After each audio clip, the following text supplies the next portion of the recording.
요즘 사람들이 많이 보는 드라마 중에 이상한 변호사 우영우라고 있습니다. 그 주인공은 자폐 스펙트럼을 가진 변호사입니다. 흔히 자폐증이라고 하면 자기가 관심을 가지고 있는 분야에 대해서는 열중하지만 주변 사람들과 상황에 대해서는 별 관심을 갖지 않습니다. 그런데 우영우라는 변호사는 이런 자폐 스펙트럼을 가지고 있음에도 변호사로서 사건들을 특별한 통찰력으로 해결을 합니다. 요즘도 뉴스에 보면 유명한 정치인이나 경제인들에 대한 재판이 나옵니다. 그런데 이러한 재판들을 가만히 보고 있으면 과연 무엇이 죄이고 무엇이 옳은 것인지 헛갈릴 때가 있습니다. 상식적으로 생각할 때 분명한 죄인데도 사법제도 안에서의 재판에서는 무죄라고 선고되는 경우가 있습니다. 그리고 그 반대의 경우도 있습니다. 갈수록 법률 싸움과 재판에 의존하는 문제들이 많아지지만 오히려 그럴수록 정의의 문제가 모호해지는 것 같습니다. 현대사회를 포스트 모더니즘 시대라고 합니다. 그리고 그 이전을 모더니즘 시대라고 합니다.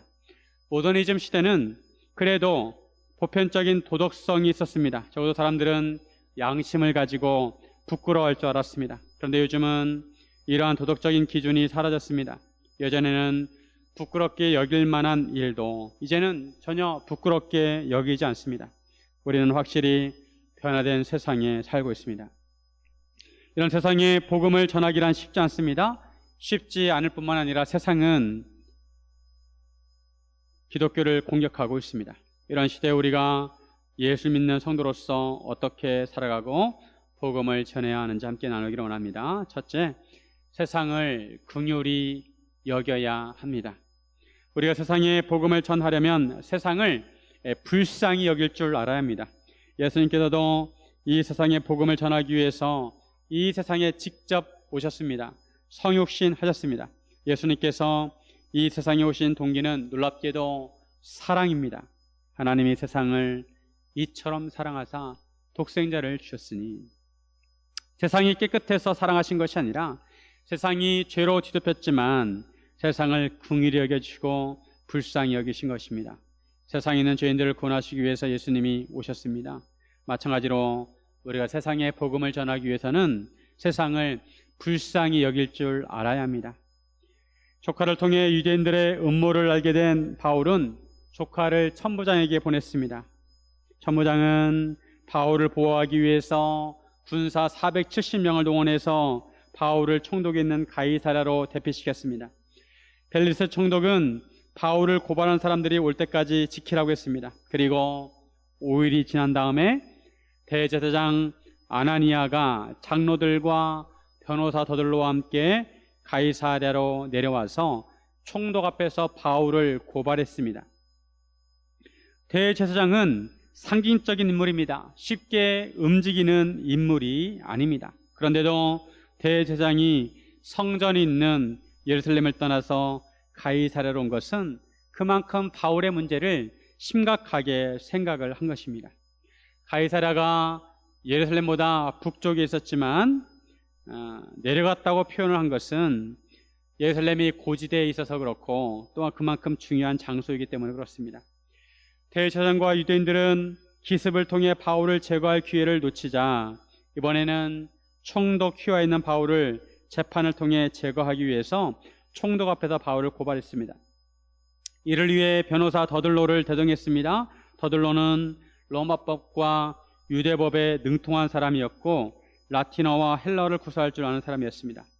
로마 시민권자인데다가 헬라어를 말할 줄 아는 바울을 상대하기 위해서 했습니다. 재판은 로마법에 의해 진행이 되었습니다. 더들로가 바울을 고발하면서 맨 먼저 벨릭스 총독에게 아첨이 섞인 말을 합니다. 3절 말씀. 벨릭스 각하여, 우리가 당신을 힘입어 태평을 누리고 또 이 민족이 당신의 성견으로 말미암아 여러 가지로 개선된 것을 우리가 어느 모양으로나 어느 곳에서나 크게 감사하나이다.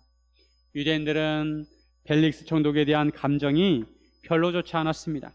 그럼에도 더들로는 벨릭스를 힘입어 태평을 누리고 벨릭스의 선견으로 여러 가지 개선되었다고 하면서 감사를 표합니다. 물론 벨릭스가 여러 가지 폭동을 진압하였습니다. 하지만 너무 잔인하고 포악하였기에 오히려 유대인들은 벨릭스를 증오했습니다. 그럼에도 더불어는 벨릭스의 환심을 사기 위해서 아첨을 했습니다. 그러고는 바울에 대해서 세 가지 사항으로 고발합니다. 먼저는 바울이 전염병 같은 자라고 말합니다. 전염병 하면 우리가 지금 가장 예민하게 생각하는 것입니다. 코로나로 인해서 지금 3년째 고생을 하고 있습니다. 전염병은 예나 지금이나 사람들의 생명을 위협합니다. 전염병이 사람을 해롭게 하듯이 바울이 사람들을 해롭게 하는 존재라고 하였습니다. 그리고 바울이 천하에 흩어진 유대인들을 다 소유하게 하는 자라고 하였습니다. 바울은 선교를 할 때 어디를 가든지 회당에서 주로 복음을 전했는데 오히려 그럴 때마다 유대인들이 소동을 일으켰습니다. 또한 바울을 나사렛 이단의 우두머리라고 했습니다. 나사렛 이단이라고 하는 것은 바울이 나사렛 예수를 따르는 분파의 우두머리라는 것입니다.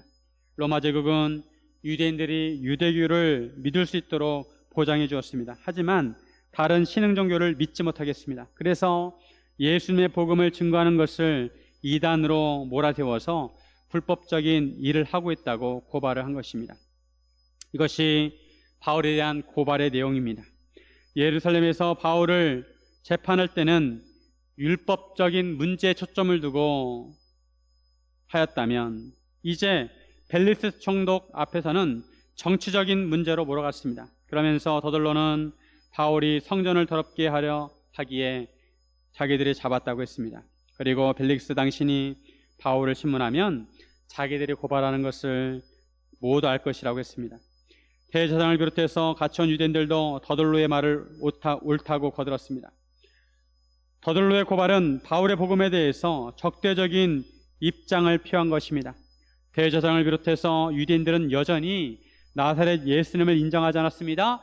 예수님을 믿고 따르는 성도들을 인정하지 않았습니다. 무엇보다 예수님의 사명을 받고 땅끝까지 복음을 전하려는 바울을 용납할 수가 없었습니다.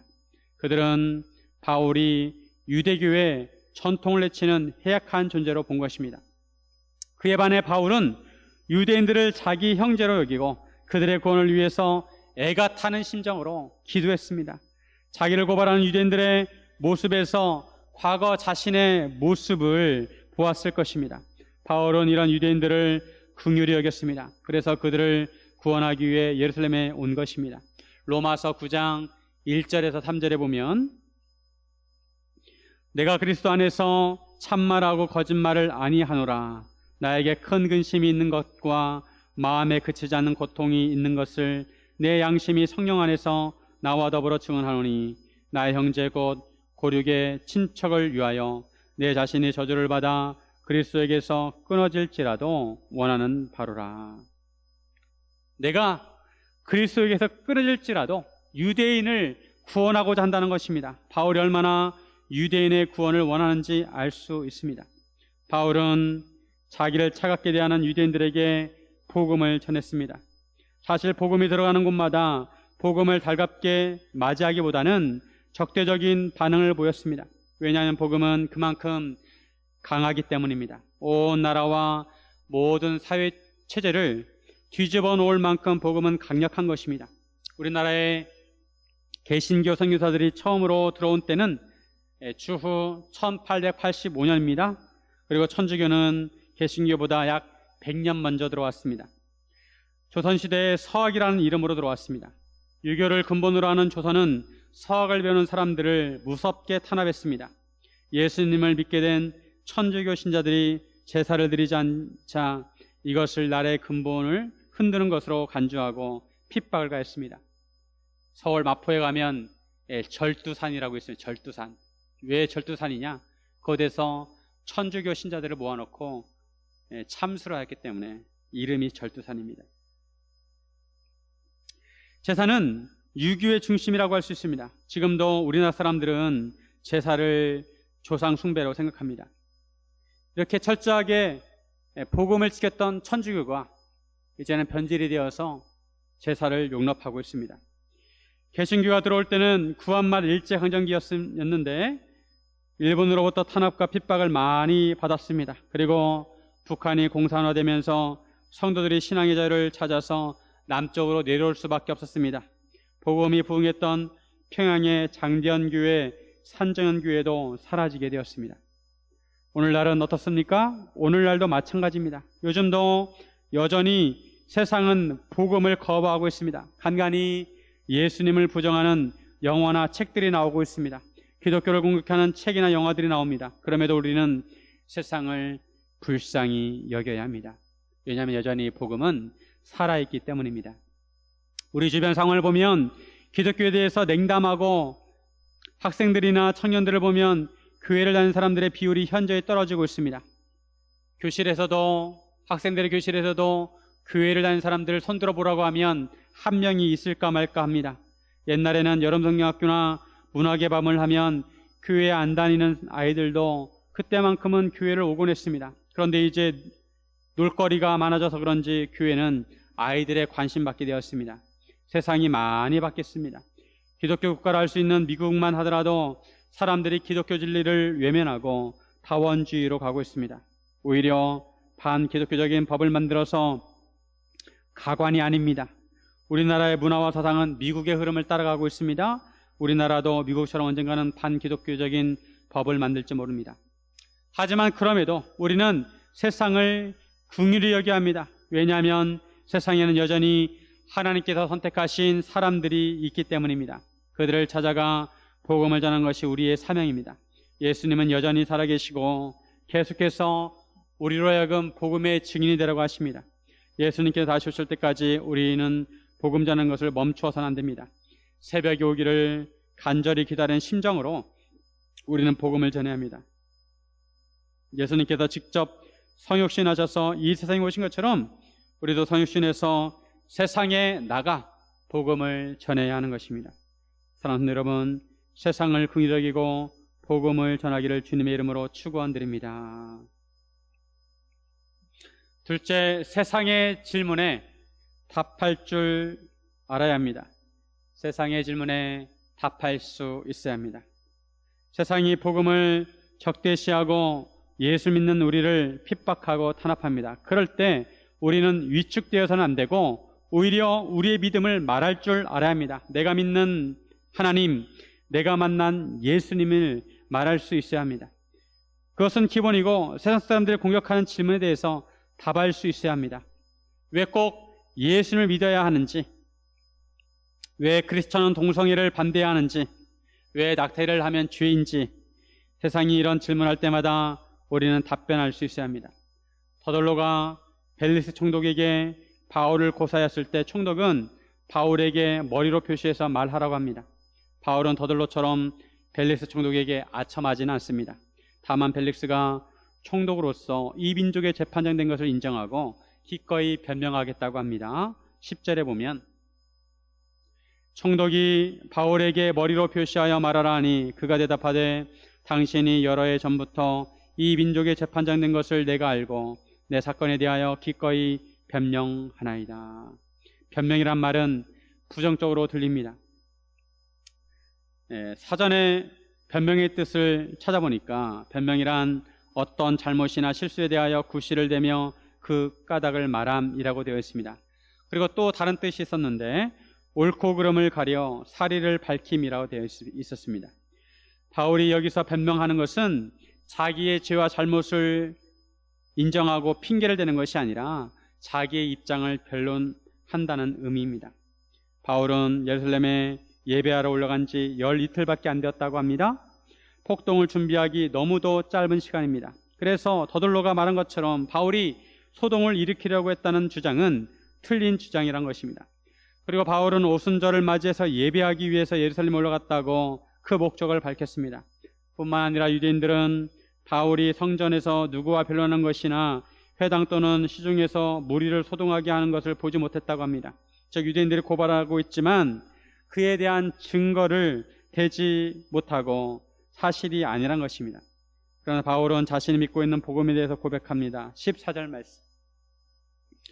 그러나 이것을 당신께 고백하리이다. 나는 그들이 이단이라고 하는 도를 따라 조상의 하나님을 섬기고 율법과 선지자들의 글에 기록된 것을 다 믿으며. 바울은 고발자들이 이단이라고 하는 도를 따른다고 고백합니다. 사도행전에는 예수님의 복음을 도라고 말씀하고 있습니다. 지하철역에서 가끔 도를 아십니까? 라고 질문하는 사람들을 만난 적이 있는데, 참도는 바로 예수님의 복음입니다. 바울은 고발자들이 주장하는 것처럼 성전을 더럽히는 자가 아니라 조상의 하나님을 섬기고 율법과 선지자들의 글에 기록된 것을 다 믿을 뿐만 아니라 그들이 기다리는 바 하나님께 향한 소망을 가졌다고 말합니다. 그 소망은 곧 의인과 악인의 부활이 있을 것이라는 것입니다. 지난번에 산헤드린 공회에서 바울이 부활을 믿는다고 했을 때 부활을 믿는 바리새인과 부활을 믿지 않는 사두개인 사이에 서로 심한 논쟁을 했습니다. 그런데 이번에 벨릭스 총독 앞에서 고발하는 유대인들은 주로 사두개인이었을 것입니다. 바울은 의인과 악인의 부활을 증언했습니다. 성도들 중에도 부활에 대해서 잘 모르시는 분들이 있습니다. 예수님이 재림하실 때 사람들이 부활을 하게 됩니다. 그런데 이때 예수를 믿는 사람들만 부활하는 것이 아니라 예수님을 믿지 않는 사람들도 부활을 한다는 것을 알아야 합니다. 의인과 악인이 모두 부활을 해서 하나님 심판대 앞에 서게 되고 의인은 천국으로 악인은 지옥으로 가게 됩니다. 예수님께서도 이렇게 말씀하셨습니다. 요한복음 5장 29절. 선한 일을 행한 자는 생명의 부활로, 악한 일을 행한 자는 심판의 부활로 나오리라. 의인은 생명의 부활을 하게 되지만 악인은 심판의 부활을 하게 됩니다. 심판을 받기 위해서 부활을 하게 됩니다. 악인은 죽으면 모든 것이 끝나는 것이 아니라 하나님의 심판을 받아 지옥 불구덩이에서 죽지 않고 영원히 고통을 느끼게 됩니다. 바울은 더돌로와 유대인들이 고발한 것에 대해서 조목조목 자신을 변론했습니다. 그러면서 자신은 하나님과 사람에 대해서 항상 양심의 거리낌이 없기를 힘쓴다고 했습니다. 자기는 유대인들의 고발과 달리 자기 민족을 구제할 것과 재물을 가지고 왔다고 했습니다. 성전에 결례를 행했다고 했습니다. 외국 생활을 오래 한 유대인들은 자신을 정결하기 위해서 성전에서 결례를 행했습니다. 그처럼 결례를 행하고 있을 때 모임도 없고 소동이 없이 성전에 있을 때 유대인들이 보았다는 것입니다. 유대인들이 고발한 것과 달리 아무 문제될 것이 없다는 것입니다.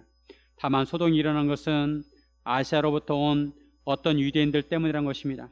만일 바울을 반대할 사건이 있다면 마땅히 그들이 총독 앞에 와서 고발해야 한다는 것입니다. 그런데 그들은 오지 않고 이것을 빌미로 대제사장과 장로들이 와서 고발하고 있습니다. 그렇지 않으면 이들에게 바울이 산헤드린 공의 앞에 섰을 때 무슨 옳지 않은 것을 보았는지 말하게 하라고 합니다. 바울은 산헤드린 공의 앞에서도 오직 죽은 자의 부활에 대해서 오늘 너희 앞에 신문을 받는다고 말했을 뿐입니다. 율법으로도 하등 죄될 것이 없습니다. 바울은 유대인들의 고발에 대해서 또박또박 변론했을 뿐만 아니라 자신이 믿고 있는 복음에 대해서 변론했습니다. 의인과 악인의 부활에 대해서 변론했습니다. 부활은 예수님의 복음의 핵심입니다. 우리도 바울처럼 복음에 대해서 말할 수 있어야 합니다. 내가 믿는 하나님에 대해서, 내가 아는 복음에 대해서 사람들 앞에서 말할 수 있어야 합니다. 신학의 한 분야로 변증학이 있습니다. 변증학이란 말이 생소해서 귀에 거스를 수 있습니다. 하지만 변증학은 나쁜 것이 아니라 지금까지 기독교를 변호해주는 학문이라는 것을 이해해 주시길 바랍니다. 기독교인들이 교회 밖의 사람들, 즉 비기독교인, 타종교인, 불신자, 세상 사람들에게 받는 신앙적 공격에 대해서 자신을 방어하고 변호하는 학문을 말합니다. 동성애자들이 차별금지법을 내세우면서 동성결혼을 주장할 때 신학적으로 이에 대해서 답변해 줄 수 있어야 합니다. 여성들이 자기 결정권을 주장하면서 낙태법이 합법적이라고 주장할 때 왜 낙태가 성경적으로 죄인지 말해줄 수 있어야 합니다. 초대교회 때 기독교는 반국가적이고 부도덕하다고 공격을 받았습니다. 이에 대해서 교부들은 그렇지 않다고 변증을 했습니다. 성 어거스틴은 하나님의 도성이라는 책을 썼습니다. 로마가 주후 313년에 기독교 국가가 되었는데 그로부터 약 100년이 지난 다음 410년에 로마는 외부로부터 공격을 받고 나서 쇠퇴의 길을 걷게 되고 멸망하게 되었습니다. 그러자 이교도들이 기독교를 공격합니다. 로마가 망한 것은 기독교 때문이라는 것입니다. 기독교는 그만큼 해로운 것이고 믿을 것이 못 된다고 주장을 했습니다. 이에 대해 어거스틴은 로마는 하나님의 도성이 아니라 세속적이고 죄로 타락한 도성이라고 하였고, 성도는 따로 영원한 하나님의 도성이 있다는 것입니다. 즉, 두 도성이 있는데 하나는 타락한 로마의 도성이고 또 하나는 하나님의 성도들이 가는 하나님의 도성이라는 것입니다. 어거스틴은 이 책을 몇 년에 걸쳐서 썼습니다. 중세 시대에도 이슬람이 번창하면서 유럽을 공격했습니다. 그러면서 이슬람은 기독교를 공격했습니다. 이에 대해서 토마스 아퀴나스는 신학대전을 써서 기독교를 변증했습니다. 지금까지 과학과 자연주의 공격도 있었고 지금도 자유주의와 세속주의의 공격을 계속 받고 있습니다. 이러한 공격으로부터 기독교 신앙을 변호하고 변증하는 것이 변증학입니다. 기독교는 지금까지도 계속해서 공격을 받아왔고 지금도 받고 있습니다. 이런 공격에 대해 우리는 답을 해 주어야 합니다. 적어도 바울처럼 내가 믿고 있는 하나님, 내가 믿고 있는 예수님, 복음, 내가 믿고 있는 부활과 재림에 대해서 말할 수 있어야 합니다. 나의 믿음을 고백할 수 있어야 합니다. 이것이 기본이고 여기에다가 세상의 질문에 대해서 답할 수 있어야 합니다. 사실 세상의 질문에 답을 하고 세상을 복음으로 변화시키는 것은 쉽지 않은 일입니다. 왜냐하면 사람들의 관습과 문화와 생각을 바꾸는 것은 쉬운 일이 아니기 때문에 그렇습니다. 어떤 개인이 혼자 할 수 있는 일이 아닙니다. 성도들이 함께 힘을 합하여 함께 기도하면서 변혁해 나가야 하는 것입니다. 영국에서 노예제도를 폐지한 사람은 윌리엄 윌버포스였습니다. 그 당시 노예를 사고 파는 것은 경제의 큰 부분이었습니다. 노예제도는 아주 오랜 세월 동안 존재해왔고 노예제를 폐지하게 되면 경제적으로 타격을 입을 수밖에 없습니다. 식민지를 정복하고 식민지 사람들을 잡아다가 노예로 팔아 넘기면서 많은 이윤을 남겼습니다. 그럼에도 노예는 하나님께서 주신 생명이고 그 사람도 한 사람으로서 동물 취급을 받아서는 안 되고 인권을 존중받아야 했습니다. 이것이 성경적으로 옳은 일이었습니다. 그래서 윌리엄 윌버포스는 노예제도를 폐지하기 위해서 오랜 시간 동안 노력을 했습니다. 그리고 마침내 노예무역제도가 1833년에 폐지가 되었습니다. 그런데 이 일을 윌리엄 윌버포스 혼자 한 것이 아닙니다. 그를 후원하는 기독교 단체가 있었습니다. 클헬렌파가 있었습니다. 클헬렌파는 왜 노예제도를 폐지하는지 이론적인 근거를 윌버포스에게 제공해 주었고 돈을 모아서 후원금을 제공해 주었고 그리고 하루 3시간 동안 3시간씩 기도하면서 후원을 했습니다. 그리고 많은 기독교인들이 기도로 연합했습니다. 이렇게 해서 노예무역이 폐지가 되었습니다. 이 세상을 성경 말씀으로 기독교 가치관으로 바꾸는 것은 결코 쉬운 일이 아닙니다. 성도들이 다 함께 힘을 모아야 하는 것입니다. 그리고 지식적으로 세상 사람들보다 우위에 있어야 합니다. 동성애자들이 왜 이렇게 수가 적은데도 힘을 발휘하느냐 하면 동성애자들 중에는 지식인도 많고 부자도 많습니다. 미국에는 유명한 고등학교들이 있습니다. 그 고등학교는 엘리트들이 가는 거예요. 근데 이 고등학교가 기숙사 생활을 합니다. 이 기숙사 생활을 하면서 학생들이 동성애자가 됩니다. 그리고 그들은 나라에서 높은 위치를 차지하고 중요한 자리를 차지하고 많은 돈으로 막강한 영향력을 끼치고 있으면서 세계적으로 전방위적인 운동을 하고 동성애와 동성결혼을 합법화하고 공략하고 있습니다. 우리가 이런 동성애자들에게 맞서서 성경적인 답을 주려면 그들보다 똑똑해야 합니다. 지식적으로 그들보다 우위에 있어야 합니다. 그러려면 성도도 공부를 많이 해야 합니다.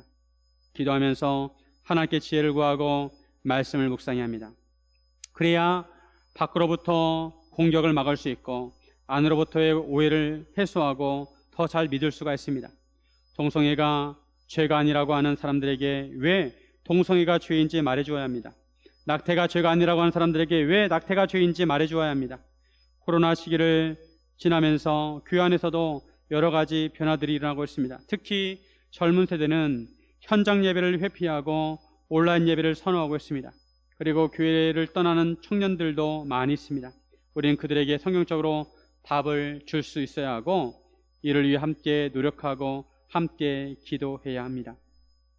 다음 세대와 기성세대는 생각도 많이 다르고 가치관도 많이 다릅니다. 그래서 서로 다른 부분을 놓고 함께 대화를 나누고 서로 고민하고 생각을 서로 들어보고 나누는 그런 시간이 필요한 것입니다.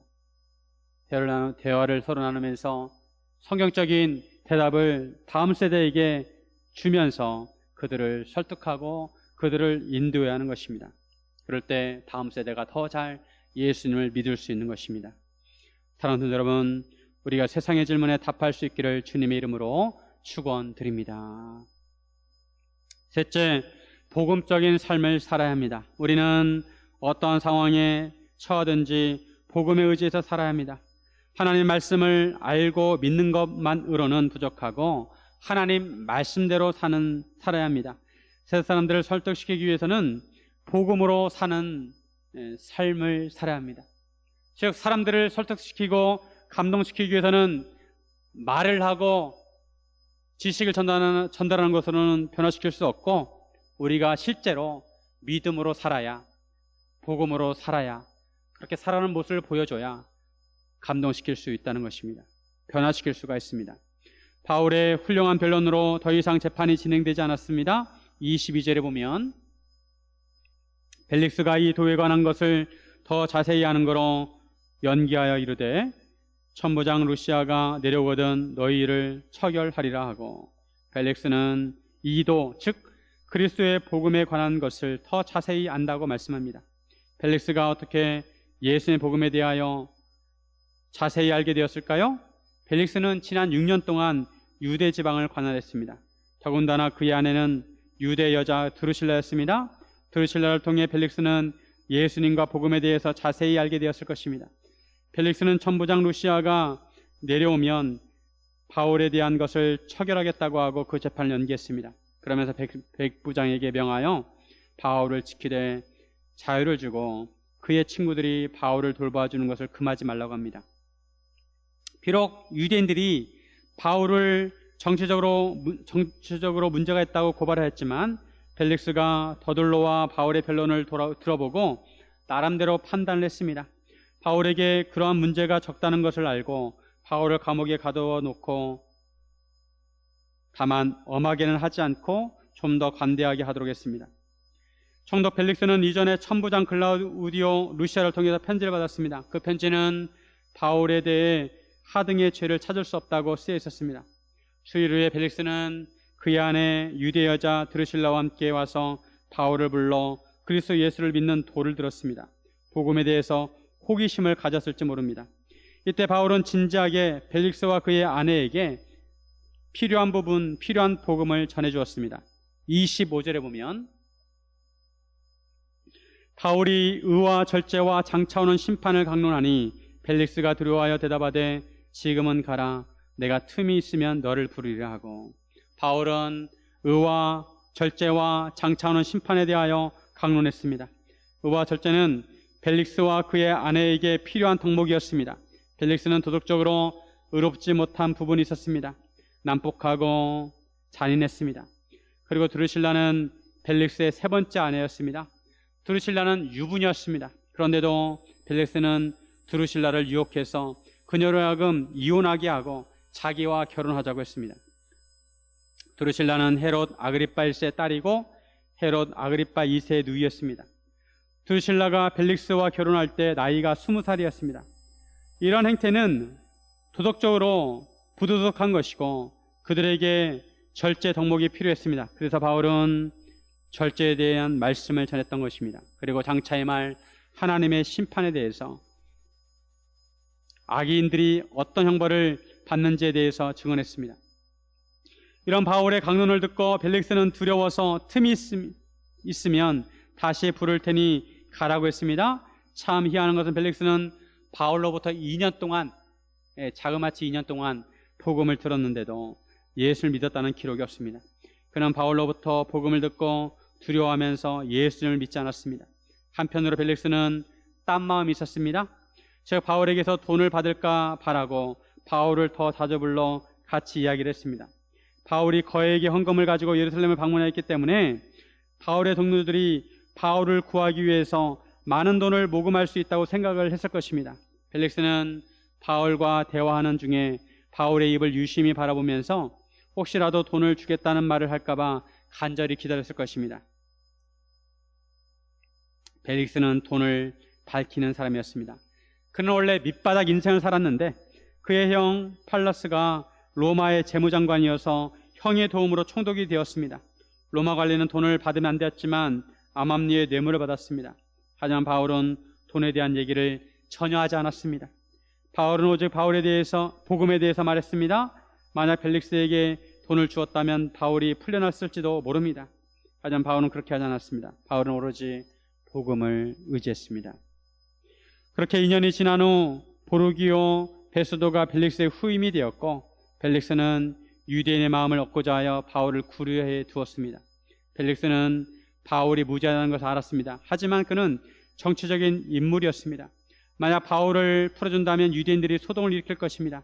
벨릭스는 정치적으로 불리한 입장이었기 때문에 유대인의 눈치를 살펴야 했습니다. 그러다가 가이사랴의 땅을 놓고 유대인들은 유대인의 땅이라고 주장하고 이방인들은 로마인의 땅이라고 주장하면서 폭동이 일어나게 되었는데 벨릭스가 그 폭동을 폭력적으로 진압함으로 인해서 이것이 빌미가 되어 총독에서 물러나게 되었습니다. 바울은 가이사랴에서 2년 동안 억류되어 있으면서 무슨 생각을 했을까요? 돈이라도 써서 감옥에서 하루라도 빨리 풀려나면 복음 사역에 더 이롭다고 생각할 수도 있었습니다. 하지만 바울은 그렇게 하지 않았습니다. 오직 주님과 복음을 의지하고 주님의 인도하심을 기다렸습니다. 반면에 벨릭스는 권력을 가진 자로서 거만하고 돈을 좋아하고 정치적인 사람이었습니다. 현대인들도 이 벨릭스와 비슷한 면이 많이 있습니다. 현대인들도 부자 되기 좋아하고 힘을 가지고 다른 사람들보다 돋보기를 원합니다. 다른 사람들은 돈과 힘을 의지해서 살아갑니다. 돈을 많이 벌어서 일찍 은퇴하고 편안하게 살기를 원합니다. 하지만 그렇게 살아도 삶의 공허함을 채울 수는 없습니다. 우리 인생을 의미 있게 하는 것은 바로 하나님이시고 복음이고 믿음으로 사는 것입니다. 그래서 성도는 복음으로 살아야 합니다. 말씀에 의지해서 살아야 합니다. 믿음으로 살아야 하는 것입니다. 착한 행실을 보여야 합니다. 상황이 어렵더라도 예수님처럼 믿음으로 살아내야 합니다. 우리의 믿음이 강해져야 합니다. 이것이 현 시대에 우리가 가져야 할 삶의 태도입니다. 사랑하는 여러분, 오직 예수님의 십자가의 은혜로 믿음으로 복음으로 사시기를 주님의 이름으로 축원드립니다. 함께 기도하겠습니다.